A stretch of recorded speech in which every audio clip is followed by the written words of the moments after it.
Oh, hey, this is Glenn Woods and Keith Herbrand again, the Pottery Boys. Hello there. Coming to you from Blue Island, and I just did a demonstration showing you how I glue these two pieces together. But before that, I have to grind this surface and this surface, make it perfectly flat so that there's no, I don't see any air showing there, but I just want to make sure it's as nice and tight as possible. So we use a diamond disc here, and this we get from a business that is currently running away from the fires in California.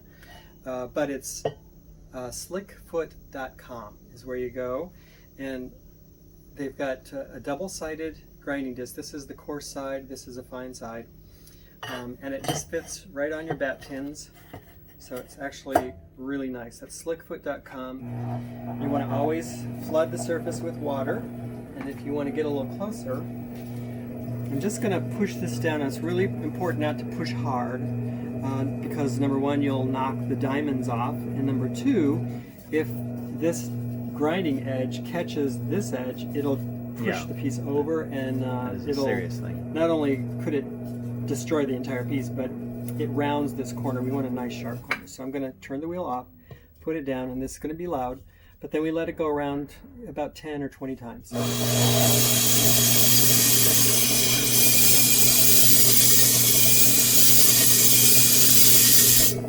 Okay, so I'll take this over to the gluing station and I'll wipe all the powder off that's here. You can see, let's see here. If I wipe a clean finger on here, you should see all that powder. It's right there. So now we're going to do the same thing to the riser. If you get a real close look at this, I flattened this when I threw it, but you can see there's still, it's not super flat, and there's some grooves to it. So I'm going to flood this with water again. Always important to keep it flooded with water. I'm going to start with it off.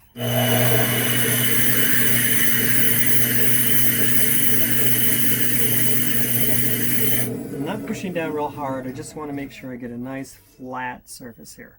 Same thing. This is just full of powder, so I have to take a sponge and clean both surfaces before I put the glue on there. Otherwise, the two pieces will just fall apart. So that is that's the first step, is sanding the surfaces, getting any kind of imperfections off the surface. And as I was turning this, I noticed there's a little dimple here that I want to try to sand down. But you want to, for crystalline glazes, you want to make sure there's no texture on the surface so that the crystalline glaze doesn't over-nucleate. That's what I feel happens. So that's that. We've sponged the surface, we've ground this, now we're going to sponge this, and we're going to go over to the gluing station. Okay, very good.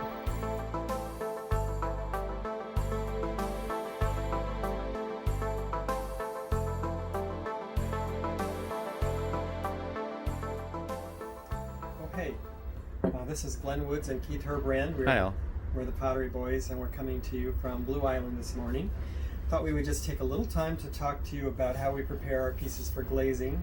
We've already sanded these pieces down. They're pretty smooth anyway, but we want to take any kind of imperfection off the surface, and then we sponge them down to take away any kind of dust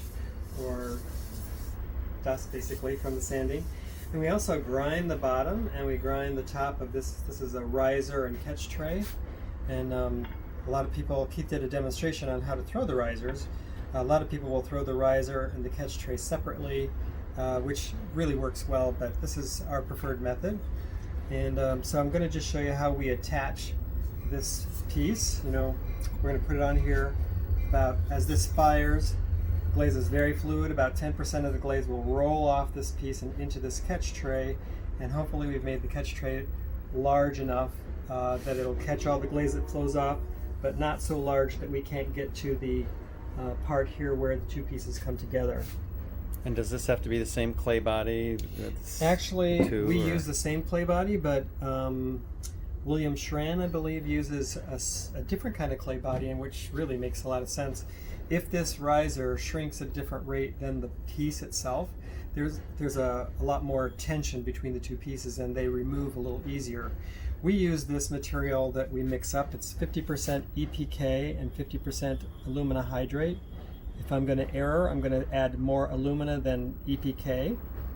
And then what I do is I'll mix that up with some yellow wood glue until it gets to the consistency of a very loose peanut butter.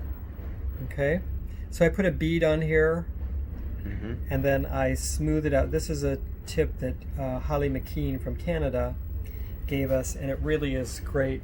There's always going to be some glue that oozes out, but if you can smooth this out, it just makes for a better seam. So now what I'm going to do is, as I'm putting this down, I want to get this as close to center as possible. So I look for the outside line on both sides, and because I'm on this side, I look for the edge closest to me, and if I can line those three up, it usually is a pretty good match.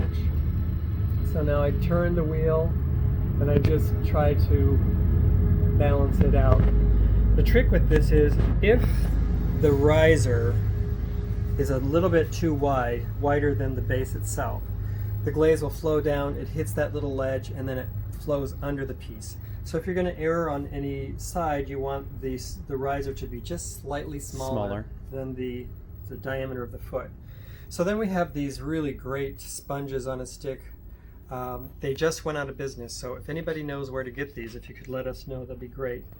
I get it wet, dampish, and then as the piece is going around, I'm going to twist this sponge to move the material away from the piece.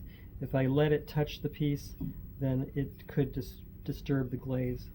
So, as I'm twisting it, I'm pulling it towards me, so it's always a clean sponge up against the piece. I'm going to rinse this out. So the glaze just flows down and over the seam. Right, so I'm not trying to remove this material from the seam. I want that material to remain in the seam. Yeah, you can see this stuff. If I push too hard with the sponge, it'll actually erode that out of there, and then the glaze will flow in between there. What I'm trying to do is remove the glaze from the riser and from the pot. So same thing, as it's going around, I'm twisting this little sponge, and so that's pretty clean. So that is it. This is now ready to set aside, and we let it dry for about an hour or so that there's a really good connection between the riser and the piece. So as I'm moving it around for glazing, it doesn't fall off. Just kind of backing up a little bit, I mentioned that I grind the bottom of the pot and the top of the riser. If you do not remove all the dust that's left behind after you've ground that little powder that's left behind, once you use this separator, you put that glue on there, you put the two pieces together and you think you're good. But if there's any powder left between those two spaces, it acts as a release agent, and the two pieces just fall apart as you're glazing.